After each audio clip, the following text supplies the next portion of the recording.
الحمدللہ رب العالمین والصلاة والسلام علی سید الانبیاء والمرسلین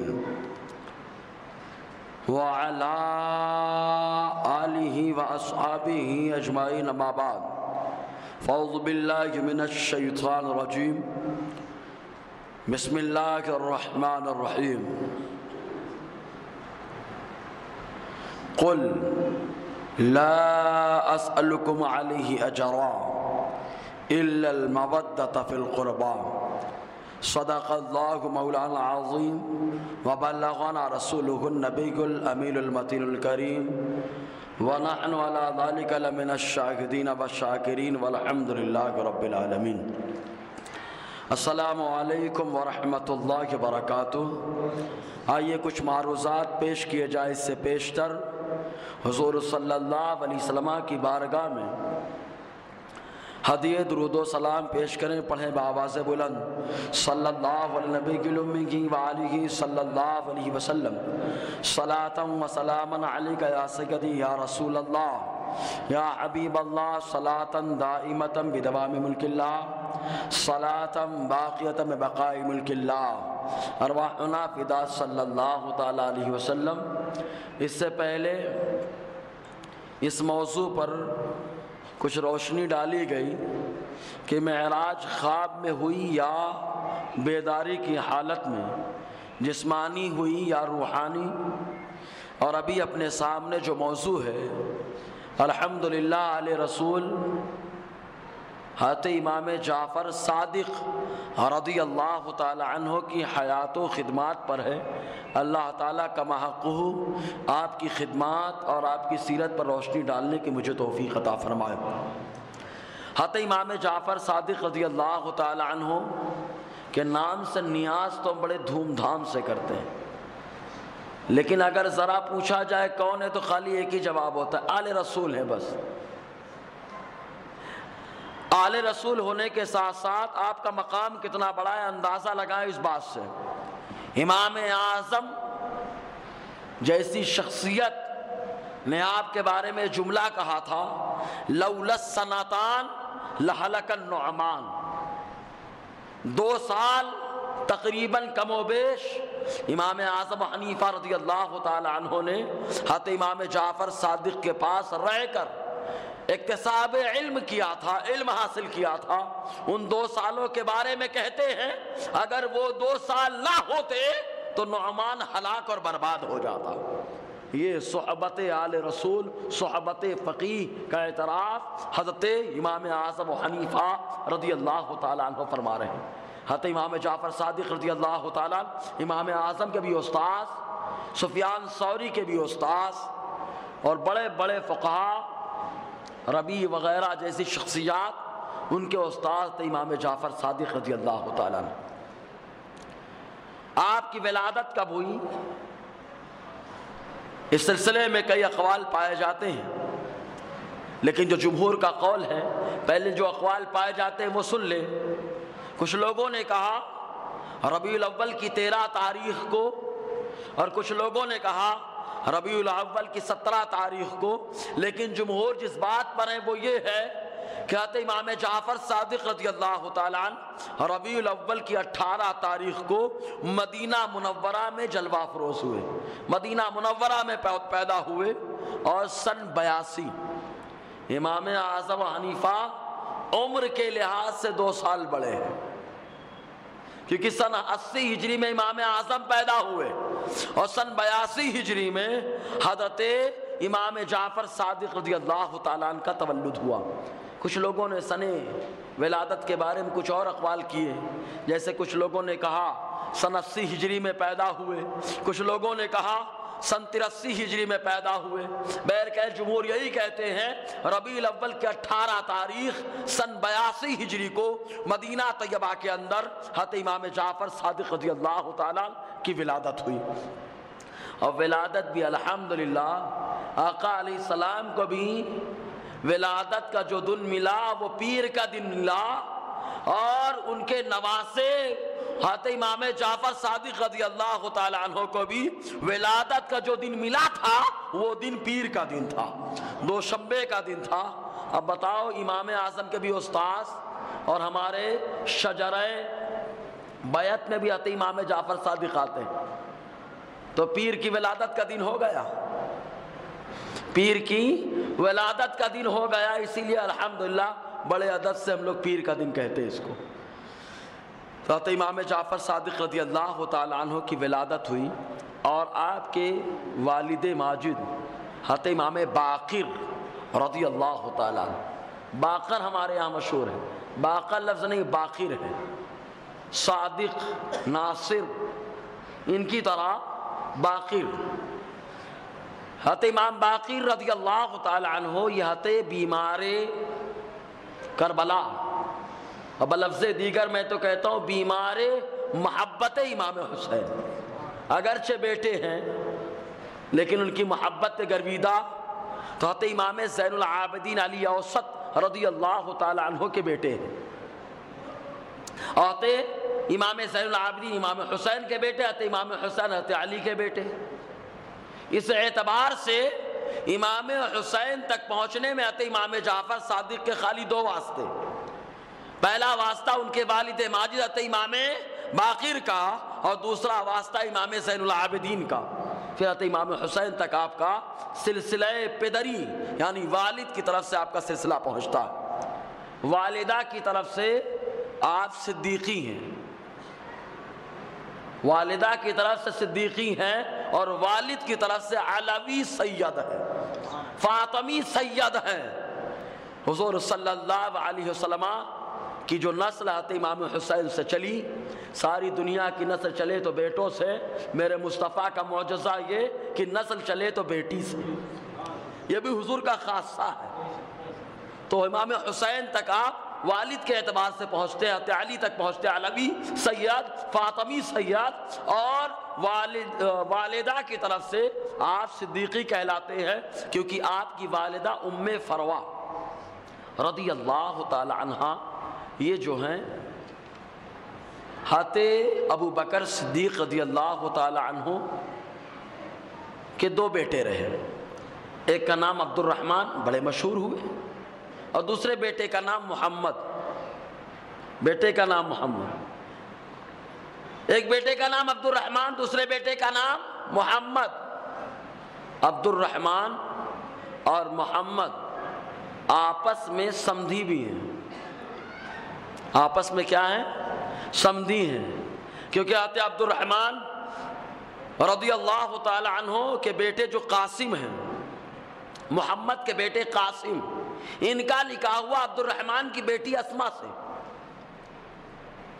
ابو بکر صدیق رضی اللہ تعالی عنہ کے بیٹے عبد الرحمن کی بیٹی اسما، ان کا نکاح ہوا ابو بکر کے بیٹے محمد کے بیٹے قاسم سے، یعنی دونوں بھائی آپس میں ساڑو، اور قاسم اور اسما ایک واسطے سے ابو بکر صدیق رضی اللہ تعالی عنہ کے پوتی اور پوتے ہیں، اور ان دونوں کی میلاد سے جس بچی کا تولد ہوا اسی بچی کو ام فروا کہا جاتا ہے، جو حضرت امام جعفر صادق رضی اللہ تعالی عنہ کی والدہ۔ تو آپ والد کے اعتبار سے فاطمی اور علوی اور حسینی سید، اور والدہ کی طرف سے آپ صدیقی کہلاتے ہیں۔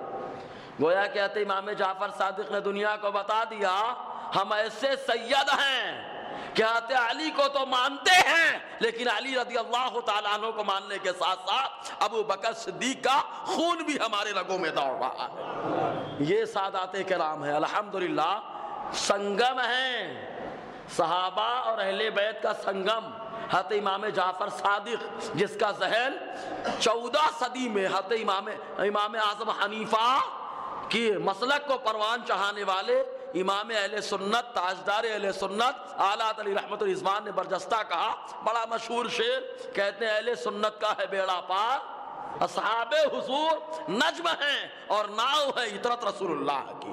جو ذہن حضرت امام جعفر صادق نے دیا وہی نظریہ اعلیٰ علی رحمت الرضوان نے دنیا کے سامنے پیش کیا۔ بہرحال حضرت امام جعفر صادق رضی اللہ تعالیٰ گھرانہ، علمی گھرانہ کہ آقا علیہ السلام نے تو خود بشارت دی تھی۔ تو امام جعفر صادق رضی اللہ تعالیٰ اپنے والد ماجد کے پاس پڑھائی کی، امام باقر کے پاس، اور الحمدللہ فراغت اور پڑھائی مکمل کر لینے کے بعد بڑے بڑے جید علماء آپ کے شاگرد بنے، فقہاء شاگرد بنے، محدث شاگرد بنے، اور آپ کی تو بڑی شان ہے۔ لیکن ان شان کے ساتھ ساتھ اللہ نے آپ کو فقاہت دینی، فراست ایمانی سے نوازا تھا۔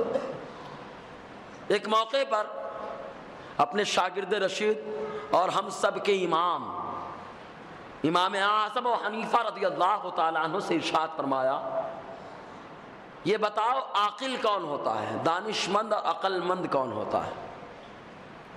عقل مند کون؟ آج تو ہر کوئی کہتا ہے میں عقل مند، پاگل سے پوچھو وہ بھی کہے گا میں عقل مند ہوں۔ پاگل کبھی اپنے آپ کو نہیں کہتا کہ میں پاگل ہوں، دوسروں کو پاگل کہتا ہے۔ اب سمجھ گئے ہوں گے کچھ آپ، یعنی اپنے آپ کو شیخ سعدی فرماتے ہیں ہر آدمی کو اپنی عقل میں کمال نظر آتا ہے اور اپنا لڑکا جمال نظر آتا ہے، نہیں ہے کمال پھر بھی میں تو یہ کر دیا وہ کر دیا، اور بیٹا چاہے جیسا بھی ہو، بیٹا تو چاند جیسا ہے میرا، ہے نا، چاند بابو بیٹا ہمارا۔ بہرکیف تو امام اعظم حنیفہ رضی اللہ تعالی عنہ سے پوچھا، یہ بتاؤ عقل مند کون، دانشمند کون؟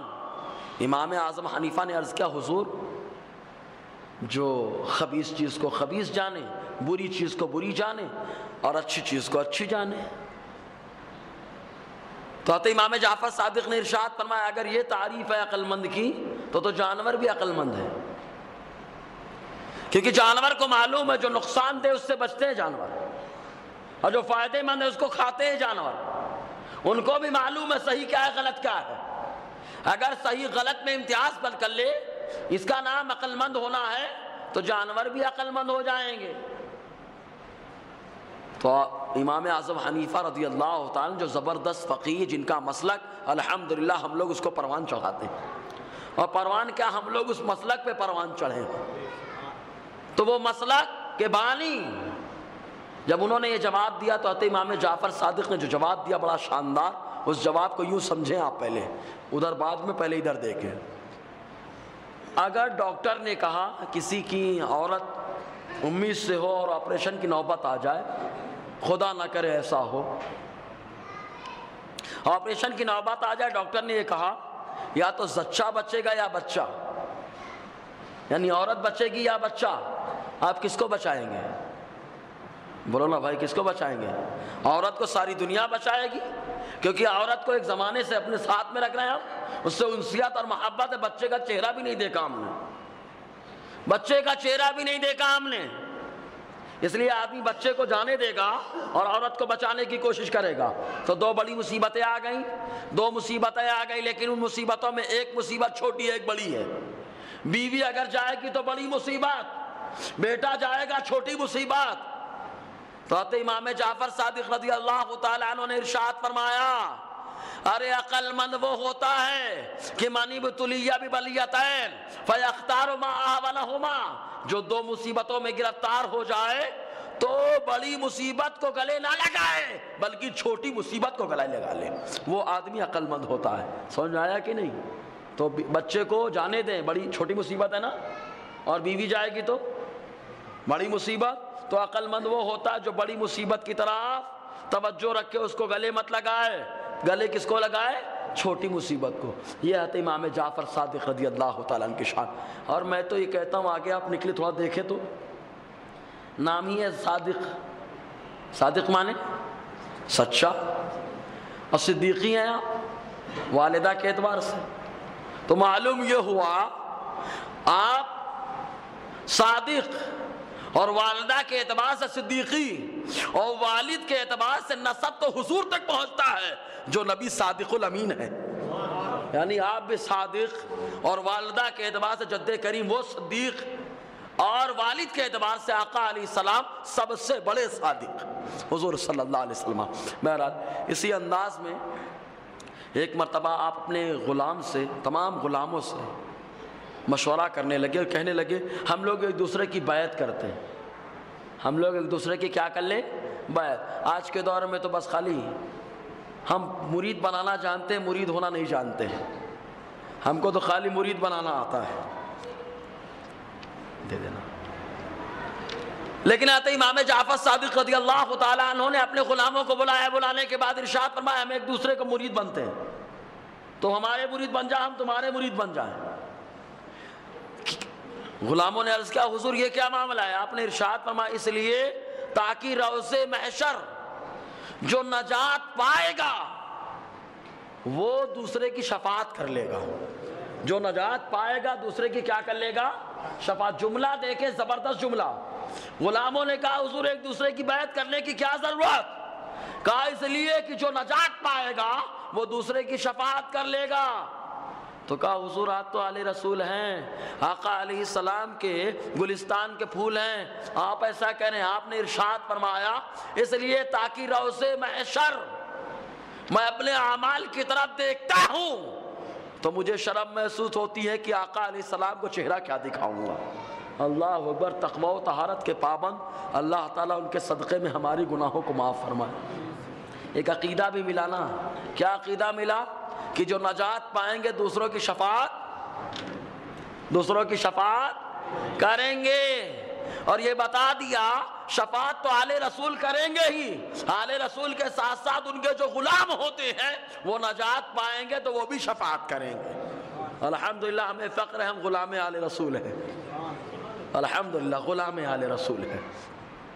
ایسے ہی حضرت امام جعفر صادق رضی اللہ تعالیٰ عنہ نے ایک مرتبہ اپنے شاگرد حضرت سفیان ثوری رضی اللہ تعالیٰ عنہ سے فرمایا تھا اے سفیان جب خدا کی کوئی نعمت تم کو ملے تو تم اس کا شکر کرو، اس لیے کہ اگر تم نعمت کا شکر کرو گے تو نعمت ہمیشہ باقی رہے گی، کیونکہ خود خدا کا وعدہ ہے لَإِن شَكَرْتُمْ لَأَزِيدَنَّكُمْ.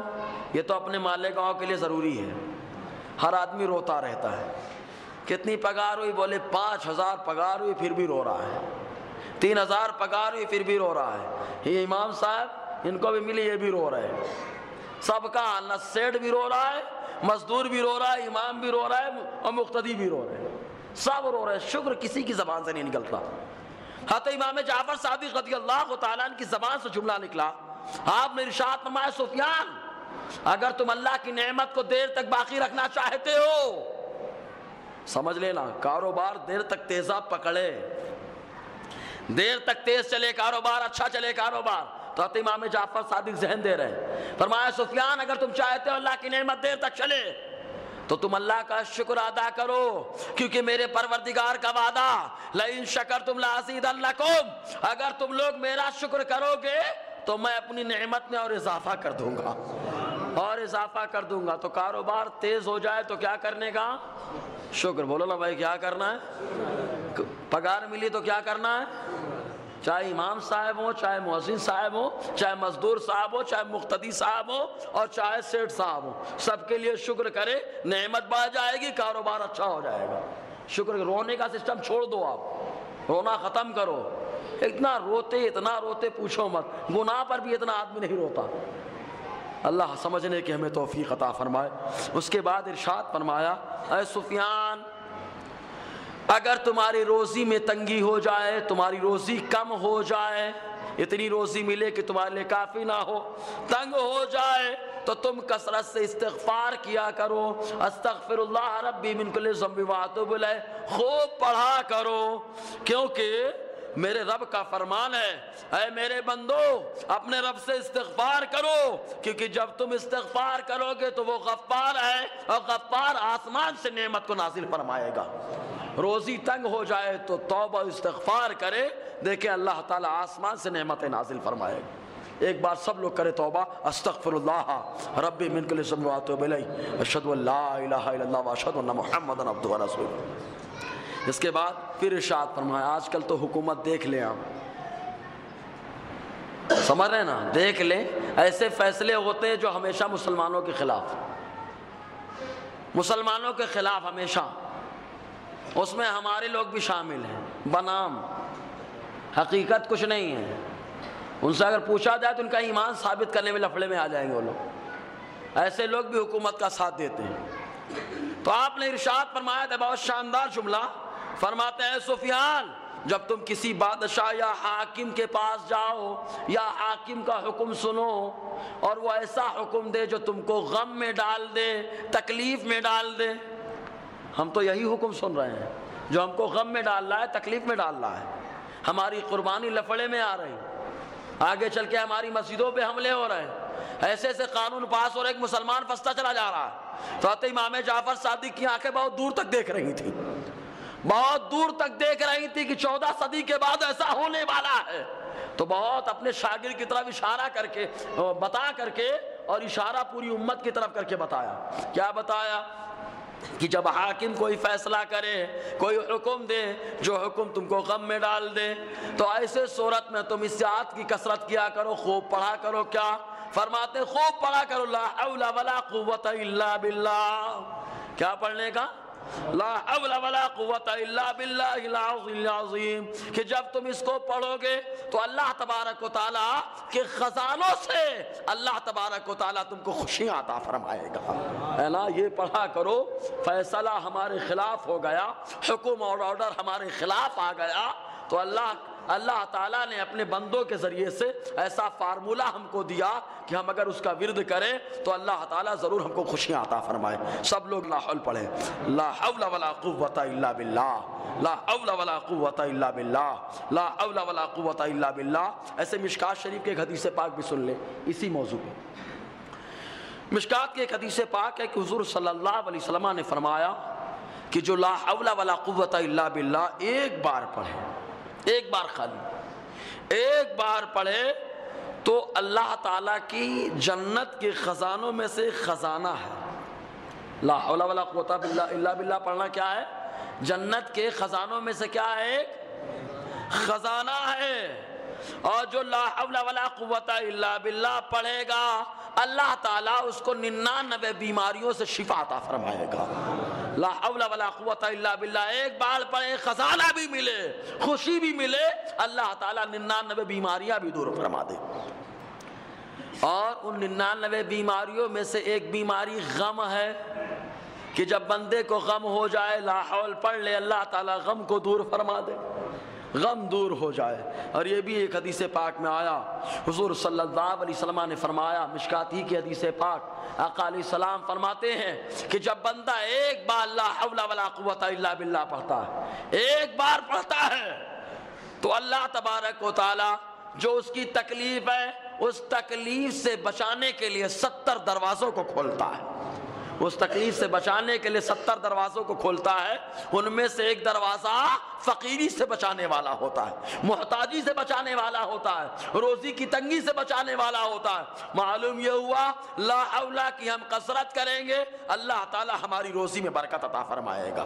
لاکھ تم کاروبار توڑنے کی کوشش کرو، تم میں اتنا دم نہیں ہے، تم عاجز ہو، سمجھ گئے ہوں گے آپ لوگ، یہ تو تم عاجز ہو، حکومت کوئی بھی ہو عاجز ہے، لیکن میرا پروردگار جو حاکم الحاکمین ہے بلا شبہ وہ قادر مطلق ہے۔ ہم لا حول پڑھیں گے تو اللہ تعالیٰ ضرور اس کی برکت سے ہماری پریشانیوں کو دور فرمائے گا، ہماری روزی کے اسباب کو فراہم فرما دے گا۔ پڑھ کے تو دیکھیں، ایک بار اور پڑھیں زور سے، لا حول ولا قوت الا باللہ العلی العظیم۔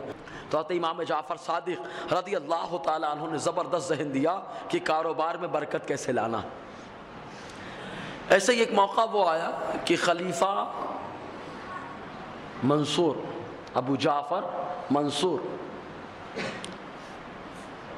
آپ کے اوپر بہت ایک دم غصہ دکھا رہا تھا۔ بادشاہ جو ہوتے ہیں نا اپنی بادشاہت کی اڑک میں رہتے ہیں اور یہ نہیں دیکھتے ہیں کہ ان کی بادشاہت خالی ظاہراً ہوتی ہے، ورنہ دلوں پر حکومت اللہ کے ولی کیا کرتے ہیں۔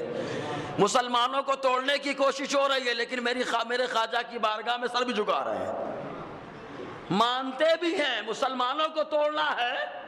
ارے جناب تم کیا توڑو گے؟ میرے خواجہ نے تو تمہارے گھمنڈ کو توڑا ہے، میرے خواجہ نے تمہارے غرور کو توڑا ہے، چادر لے کے پہنچے۔ کوئی بھی حکومت ہوتی سب کو معلوم ہے کہ خواجہ کی بارگاہ سے خیرات نہیں پائیں گے تو حکومت کبھی بھی ادھر ادھر ہو سکتی ہے نا۔ یہ میرے خواجہ کا فیضان، الحمدللہ خواجہ غیر نواز کے دیوانے رہو، انشاءاللہ ہندوستان سے کوئی ہم کو نکال بھی نہیں سکتا، امیدیں قوی، کوئی نہیں نکالے گا، میرے خواجہ کی بارگاہ سے فیضان ملے گا۔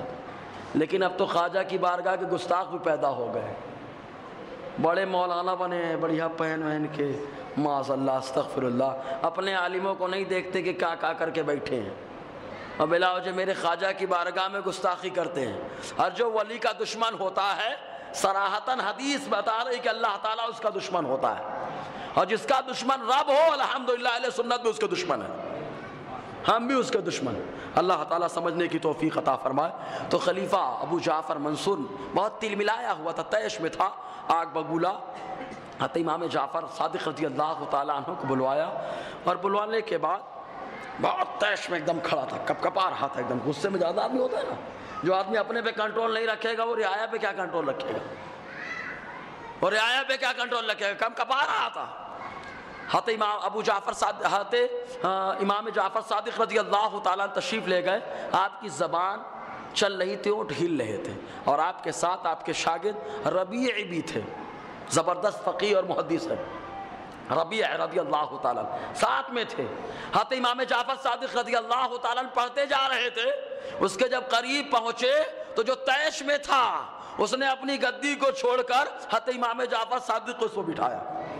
تو جب یہ معاملہ ہو گیا تو آپ کے شاگرد حضرت ربیع بڑے حیران تھے، کیا معاملہ ہو گیا، بہت طیش میں بلوایا تھا، بہت غصے میں بلوایا تھا، لیکن خود گدی چھوڑ کر کے کنارے ہو گیا۔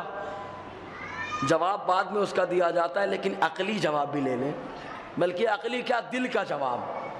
ابرا آیا تھا، نور مصطفیٰ کو دیکھا تھا، آقا کے جد کریم کے پیشانی پر، حضرت عبد المطلب رضی اللہ تعالیٰ عنہ کی پیشانی پر نور مصطفیٰ کو دیکھا تھا، گدی چھوڑ کر کے کھڑا ہو گیا تھا۔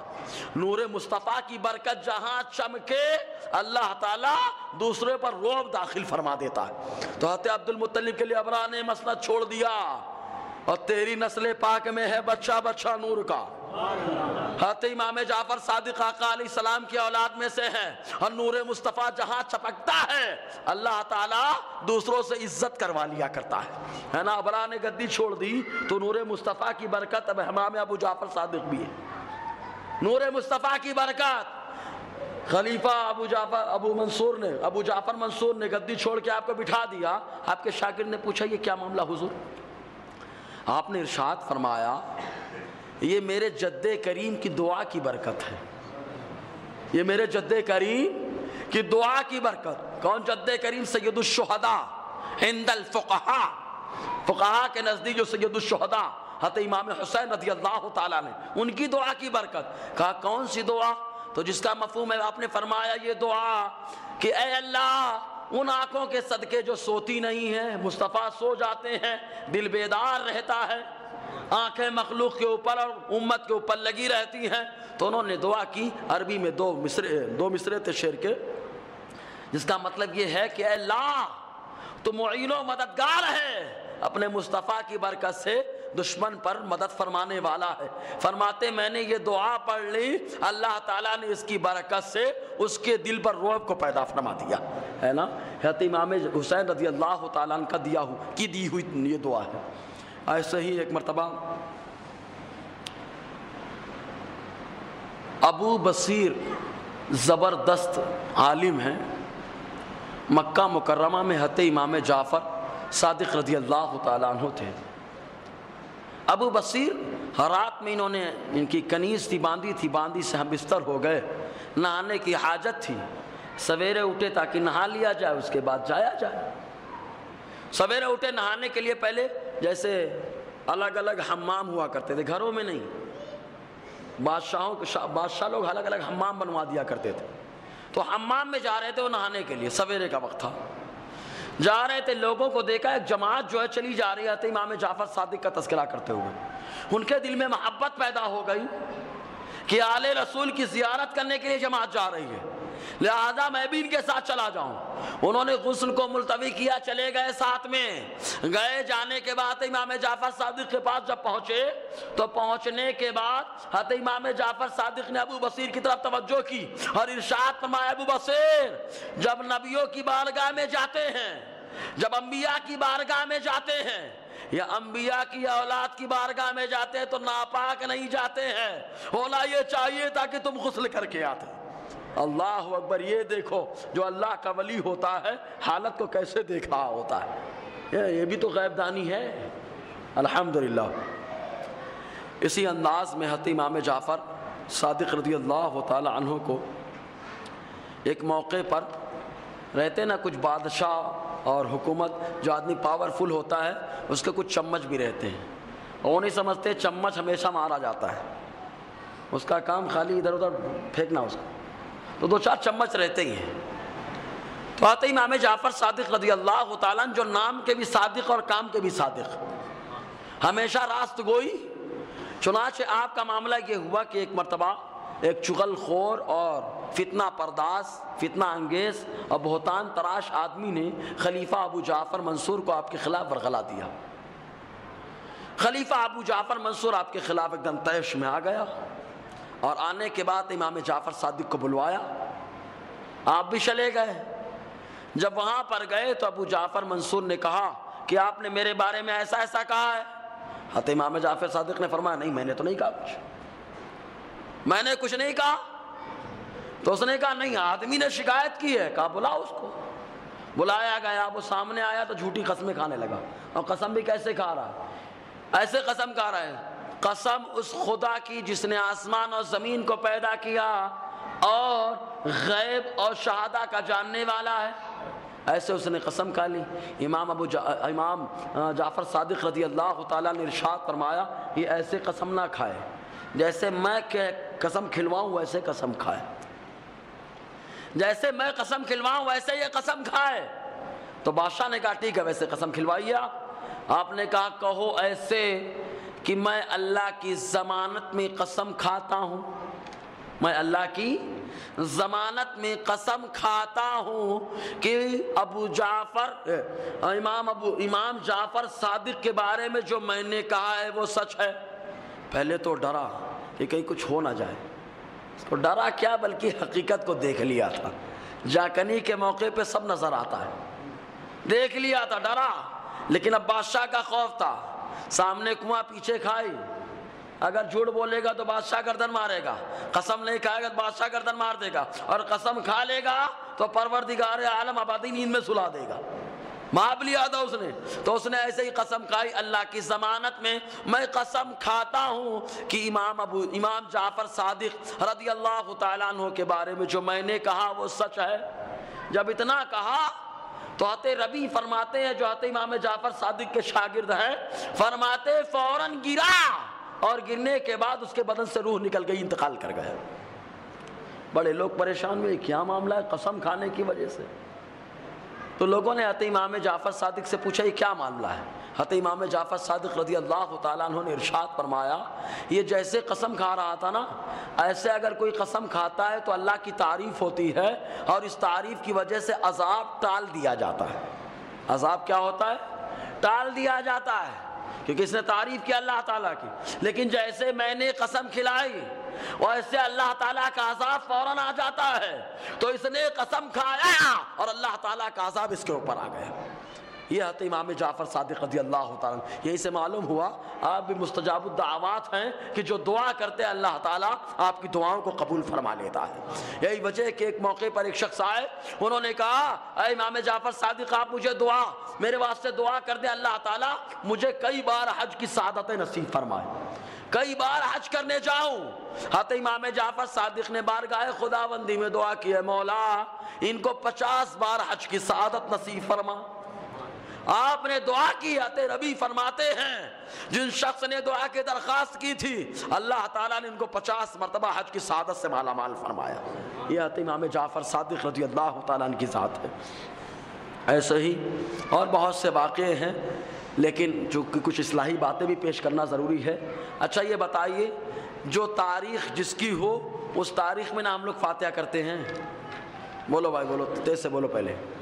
اس تاریخ میں اگر اس سے ہٹ کے بھی کرے تو چلے گا، جیسے کہ ہم غوث پاک کے نام سے تو سالوں سال نیاز کرتے ہیں، یہ میرے غوث کا صدقہ ہے جو ہم لوگ کھاتے ہیں الحمدللہ، ہے نا؟ تو تاریخ میں اگر ہم کرتے ہیں تو اچھی بات ہے، نہیں کرتے ہیں جب چاہیں تب کریں تب بھی چلے گا۔ تو حضرت امام جعفر صادق رضی اللہ تعالیٰ عنہ پردہ کب فرمائے؟ پہلے کتاب کا حوالہ لے لیں. میں نے کتاب کے میں حوالے سے بولوں گا بابا، تاکہ یہ نہ کہیں مصباحی تو کچھ بھی فتنہ ڈال کے چلا جاتا ہے. حوالہ میں دے دیتا ہوں، آپ مجھ سے پوچھیں گے میں کتاب پیش کر دوں گا. کیا لکھا ہے؟ تذکرہ مشائخ قادریہ رضویہ برکاتیہ. قادریہ بھی آ گئے، رضویہ بھی اور برکاتیہ بھی. صفحہ 87، مرآت الاسرار صفحہ 209. اور تذکرۃ الاولیاء تو بہت مشہور کتاب ہے. تذکرۃ الاولیاء مترجم شروع ہی میں ہے ایک دم. اس میں لکھا ہے، کہتے امام جعفر صادق رضی اللہ تعالیٰ عنہ کے پردہ فرمانے کی تاریخ، بلکہ پردہ نہیں فرمائے تھے. الحمدللہ امام جعفر صادق بھی مقام شہادت پر فائز ہوئے، آپ بھی شہید ہوئے. شہادت کا معاملہ یہ پیش آیا تھا کہ خلیفہ مامون، نام بڑا مشہور ہے امین اور مامون، خلیفہ مامون کے زمانے میں کچھ ناہنجار لوگ پیدا ہو گئے تھے جو امام جعفر صادق رضی اللہ تعالیٰ عنہ سے حسد رکھتے تھے. اور اسی حسد کی بنا پر ان لوگوں نے انگور اور انار میں زہر ملایا تھا، اور زہر ملا کر کے امام جعفر صادق رضی اللہ تعالیٰ عنہ کو دیا. تو زہر آلود آپ نے انگور اور انار تناول فرمایا، لیکن اللہ کی شان، زہر کھانے کے بعد آدمی چند منٹوں میں انتقال کر جاتا ہے، لیکن امام جعفر صادق رضی اللہ تعالیٰ عنہ کو زہر نے فوراً اثر نہ کیا، بلکہ بظاہر آپ بیمار ہوئے اور 6 مہینہ بیمار رہے، اور اسی وجہ سے آپ پردہ فرما گئے. تو شہید ہوئے کہ نہیں؟ بولو شہید ہوئے کہ نہیں؟ تو امام جعفر صادق کیا ہیں؟ کیا ہیں؟ تمہارے قتیل رہتے تم ان کا تذکرہ کرتے ہو. الحمدللہ میرا امام بھی شہید ہے نا، بلکہ شہید گھرانے سے اس کا تعلق ہے.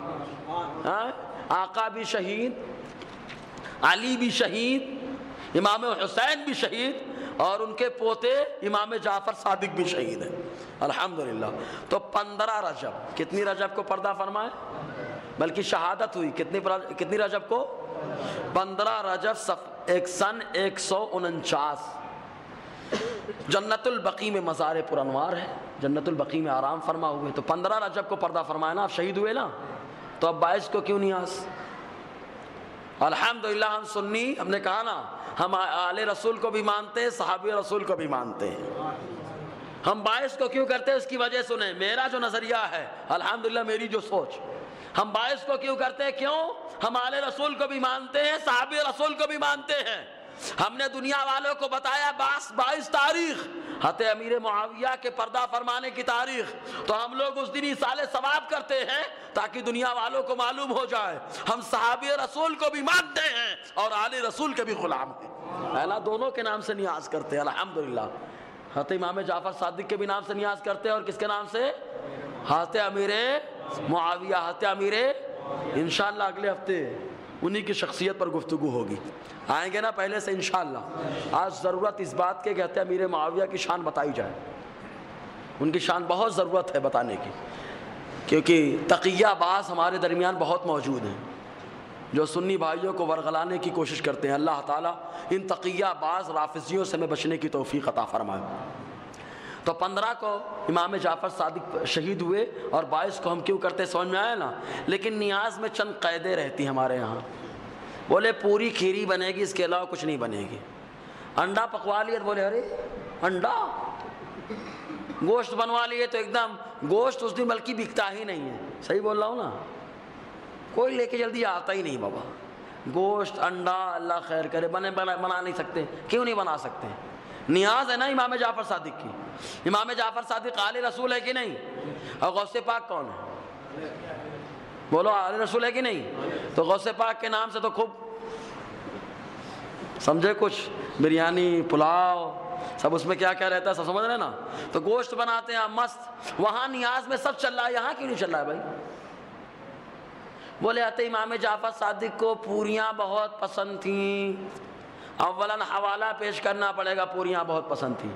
مرغن غذا جو اللہ کا ولی ہوتا ہے پسند ہی نہیں فرماتا جلدی. چلا کش رہتے وہ پسند نہیں کرتے. پوریاں پسند تھی، کھیر نہ بابا.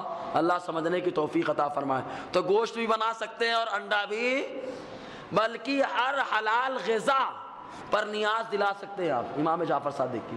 کچھ نہیں ہے آپ کے پاس، چائے توس ہے، چائے توس ہے کہ نہیں؟ چائے توس پہ آتے امام جعفر صادق کی نیاز ہو جائے گی. اور کچھ بھی نہیں ہے نا، کچھ بھی نہیں پکایا آپ نے، ارے قل واللہ شریف پڑھو 3 بار اور امام جعفر صادق کی بارگاہ میں پیش کر دو، تمہاری نیاز ہو جائے گی، تمہاری نیاز ہو جائے گی۔ ہمارے بزرگان دین جو ہے زبردستی تھوپتے نہیں کہ خرچہ کرو، ارے جو اللہ نے آپ کو دیا ہے خوش دلی سے کرو، اللہ تعالیٰ 1 کے بدلے میں 70 عطا فرمائے گا۔ دکھاوے کے لیے کوئی ضرورت نہیں ہے، سمجھ میں آیا نا؟ اس میں کچھ اور پابندیاں رہتی ہیں، بولے پوری اسی دن کھانا، کھیر اسی دن کھانا، دوسرے دن بچنی نہیں چاہیے، پیٹ میں جگہ نہیں، کہاں سے کھانا؟ مکروہ ہو جائے تب بھی کھاتے رہنا، سمجھ میں آیا؟ آج ہی ختم کرنا ہے تو کہا اتنی ڈھیر پکا لیے، کیا ضرورت ہے؟ تھوڑی پکاتے۔ بولے بچ گئی ہے تو کیا کرنا؟ بولے وہیں دفن کر دو، وہیں پہ دفن کرنا، گھر میں، باہر نہیں۔ ارے بابا دفن کرنے سے بہتر کیا ہے؟ کسی انسان کو دے دو وہ کھا لے، اور آقا فرماتے کھانا اور کھلانا دونوں صدقہ ہے۔ تم اس کو دے دو گے، کھا لے گا، دعائیں دے گا نا، کہاں دفن کر رہے ہو آپ؟ اچھا خاصا کھانا دفن کیے دے رہے ہیں آپ، سمجھ رہے ہیں کہ نہیں؟ دفن کرنے کی ضرورت، چاہے جتنے دن تک کھاؤ کوئی مسئلہ نہیں، الحمدللہ۔ چند دنوں تک کھائیں گے تو امام جعفر صادق کی نیاز چند دنوں تک چلتی رہے گی، ہے نا؟ چند دنوں تک کھائیے آپ، کوئی مسئلہ نہیں۔ پھر بولے ہاتھ وہیں دھونا، ہاتھ وہیں دھونا، وہیں پہ وہ کرنا، کھود کے کٹا وہیں ڈال دینا، ہے نا؟ کچھ لوگ اور بزرگوں کو مانتے ہیں تو وہیں پہ کھانا، ان کی نیاز کھا نہیں سکتے آپ۔ بولے بیویوں کی نیاز ہے، کھا نہیں سکتے۔ اب کون بزرگ ہیں؟ بزرگ حٹیلے بابا علیہ رحمۃ اللہ کون ہے تو نہیں جانتا، اللہ تعالی ہم سب کو اولیاء کا غلام رکھے، خاص طور سے مجھے غلام رکھے، ہے نا؟ ان کی غلامی میں زندگی گزارنے کی توفیق عطا فرمائے۔ بولے ان کے نام سے مرغا ہے، تم نہیں کھا سکتے ہو، اگر کھا لیے تو تم کو بھی کرنا پڑے گا، لو۔ ارے تبرک ہے کہ نہیں؟ وہ بزرگ کے نام پہ جو نیاز دلائی جائے تبرک ہے کہ نہیں؟ ارے بزرگ ہمارے تبرک کھانے سے منع کرتے ہیں، ارے یہ ہمارا نصیبہ ہے کہ جو بزرگوں کے نام پہ اصال ثواب ہوتا ہے، الحمدللہ وہ تبرک ہم سنی تناول کرتے ہیں، ہے نا؟ کوئی بزرگ منع نہیں کرتے، اس لیے حلال غذا ہے، کھاؤ، سمجھ رہے کہ نہیں آپ؟ بولے ان کا نہیں، ان کا نہیں، یہ وہ، عورتیں نہیں کھا سکتی، ناپاک آدمی نہیں کھا سکتا، اللہ یار ناپاک آدمی تو ہمیشہ کھانا کھائے گا تو برکت نہیں ہوگی۔ ناپاک اگر کوئی آدمی ہو جائے تو برکت اگر کھانے میں چاہیے تو فقہ نے ایک طریقہ لکھا ہے، نہا نہیں پایا ہے تو وضو بنا لے۔ کیا بنا لے؟ وضو بنا لے، وضو بنانے کے بعد کھائے تو اللہ تعالیٰ کھانے میں برکت عطا فرمائے گا، سمجھ میں آیا نا؟ تو اور بہت ساری پابندیاں رہتی ہیں اس میں، گوشت انڈا کھانا، ہاتھ دھونا، چھپ کر کھانا، بولے کوئی دیکھنے نہ پائے۔ ارے یار تو میں تو کہتا ہوں امام جعفر صادق کی نیاز لوگ نہیں مناتے، لیکن جوڑ کا پروگرام کرتے ہیں اور بہت سارے پروگرامات کرتے ہیں، لیکن نیاز آئی نہیں کر سکتے۔ دھوم سے سب کے سامنے کھاؤ تاکہ ان کو بھی معلوم ہو جائے یہ آتے امام جعفر صادق کا غلام بیٹھا ہوا ہے، سب کے سامنے کھاؤ، چھپنے کی کیا ضرورت ہے؟ کیوں ڈرتے ہیں آپ؟ الحمدللہ نیاز کرتے ہیں تو دھوم سے کرتے ہیں، اللہ تعالیٰ قبول فرمائے۔ عورتیں ناپاکی کی حالت میں کنڈے کے قریب نہیں جا سکتی، ناپاک ہو گئی تو بولے تو گھر ناپاک، اولاً تو بولے گھر میں ڈلیوری ہوئی اس سال نیاز نہیں ہو سکتی، اللہ اللہ ہوتا ہے نا؟ بولے گھر میں بچے کی ولادت ہو گئی اس سال نیاز نہیں ہو سکتی، کیوں؟ بچے نے منع کر دیا ہے۔ ارے نہا دھو کے بچہ پاک ہو گیا، اب بچہ پاک ہو گیا، کیا اس کی ناپاکی آپ کے کھانے میں داخل ہو گئی؟ یار بولے گھر میں ڈلیوری ہوئی نہیں نیاز دلا سکتے ہیں، ہر لاکھ ولادت ہوتی رہے، یہ ولادت بھی اللہ تعالیٰ نے اپنے ولیوں کے صدقے میں عطا فرمائی ہے۔ نیاز دلاؤ آپ، بولے گھر ناپاک رہتا ہے، لیپنا پڑے گا، پوتنا پڑے گا، پاک ہوگا تب جا کے نیاز دلائیں گے۔ ہم میں دم ہے جو گھر کو پاک کر لیں؟ میرا پروردگار کیسے پاک کرتا ہے سنیں آپ۔ آقا علیہ السلام کیا فرماتے زمین کی ناپاکی کے بارے میں سنیں۔ آقا فرماتے زکاء الارض جفافھا، اگر زمین ناپاک ہو گئی، بچے نے وہاں پر پیشاب کر دیا یا قے کر دیا، زمین ناپاک ہو گئی، آقا فرماتے ہیں ناپاک اگر زمین ہے، اگر وہ زمین سوکھ جائے تو سوکھ جاتے ہی وہ پاک ہو جاتی ہے۔ اب بتاؤ بچے کی ولادت ہوئی، پورا گھر تو سکھا ہے، ناپاک ہوا کیا؟ یار نیاز دلانے سے، نیاز سے بچنے کے لیے طریقے نہیں، مت بچو، نیاز دلائیں گے نا انشاءاللہ۔ ہم لوگ آل رسول کی بھی نیاز کریں گے، صحابی رسول کی بھی نیاز کریں گے، ہے نا؟ اور ناپاک عورت ہو چاہے پاک، بولے ناپاک عورت نیاز کا کھانا نہیں پکا سکتی، یہ بھی مشہور ہے نا؟ ایسا ہی ہے نا؟ عید کے دن دیکھنا 4 بجے عورتیں ٹھنڈی ہو یا کچھ پکائیں گے کھانا پھر نیاز دلایا جائے گا۔ الحمدللہ اچھی بات ہے کہ پاک آدمی ہی کھانا پکائے، ہمیشہ ہونا چاہیے۔ تینوں ٹائم کے کھانے پاکی آدمی پکائے، ناپاک کیوں پکاتا ہے؟ اب میں ایک سے سوال کرتا ہوں آپ سے، آپ قرآن خوانی کراتے ہو، بسکٹ لے کے آتے ہو کہ نہیں لاتے ہو؟ زور سے بولو نا یار، کہاں سے لائے معلوم ہے؟ کون پکایا ہے معلوم ہے؟ پاک تھا کہ ناپاک تھا معلوم ہے؟ جھوٹا تھا کہ جھوٹا نہیں تھا معلوم ہے؟ جلیبی لے کے آ گئے اور غیر مسلموں کے یہاں سے لے کے آ گئے، اب کیا کرو گے؟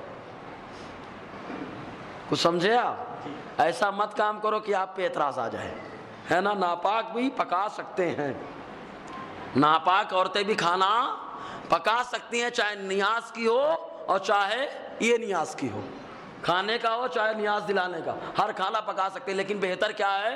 پاک ہو کر ہی کھانا پکائیں، باوضو ہو کر کھانا پکائیں۔ وہ پاک ہو کر کھانا پکائیں گی، باوضو ہو کر کھانا پکائیں گی، اللہ تعالیٰ ان کے بچوں کو ضرور حافظ قرآن عالم دین بنائے گا، ہے نا؟ تو پاک ہو کر پکائے، اچھی بات ہے۔ اس میں بولے برتن جگہ سے ہٹا نہیں سکتے، بولے یہیں پہ کیا خواجہ غنی نواز کی کرامت کہ اونٹ کو اٹھا نہیں سکتے؟ ارے یار کیوں نہیں ہٹا سکتے؟ برتن کو ہٹاؤ نا یار، ادھر ادھر رکھو نا یار، کیا مسئلہ ہے؟ یہ فوکٹ کی رسمیں پہ توجہ مت دو، ایک دم بنداس آپ نیاز کرو۔ نیاز بلا وجہ کی قید اور پابندی کا نام نہیں ہے، نیاز نام ہے اپنی غلامی کا ثبوت پیش کرنے کا، نیاز نام ہے اس بات کا کہ ہم ظاہر کرتے ہیں ہم ان کے ماننے والے ہیں، نیاز نام ہے اس بات کا کہ ہم ان کی غلامی کا دم بھرتے ہیں، یہ قیدوں کا نام نیاز نہیں ہے۔ سمجھ میں آیا کہ نہیں؟ اللہ تعالیٰ سمجھنے کی توفیق عطا فرمائے۔ گوشت بھی پکا سکتے ہیں، پکائیے بھائی، انڈا بھی بنا سکتے ہیں، بنائیے بھائی، آلو روٹی پہ بھی نیاز دلا سکتے ہیں، آلو روٹی پہ کوئی نہیں بتایا ہوگا، بھجیا لے کے آؤ اس پہ نیاز دلاؤ، آپ اس پہ بھی نیاز دلا سکتے ہیں، آپ چوڑا بسکٹ حلال ہو اس پہ بھی نیاز دلا سکتے ہیں، آپ کچھ نہیں ہے آپ کے پاس پانی رکھ دو اس پہ نیاز دے دو یار، وہ بھی نہیں ہے اگر آپ کے پاس تو میں نے بتایا نا 3 بار قل اللہ پڑھو اور ایصال ثواب کرو، حضرت امام جعفر صادق کے نام سے آپ کی نیاز ہو گئی۔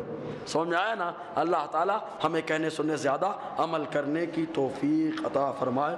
السلام علیکم ورحمۃ اللہ وبرکاتہ۔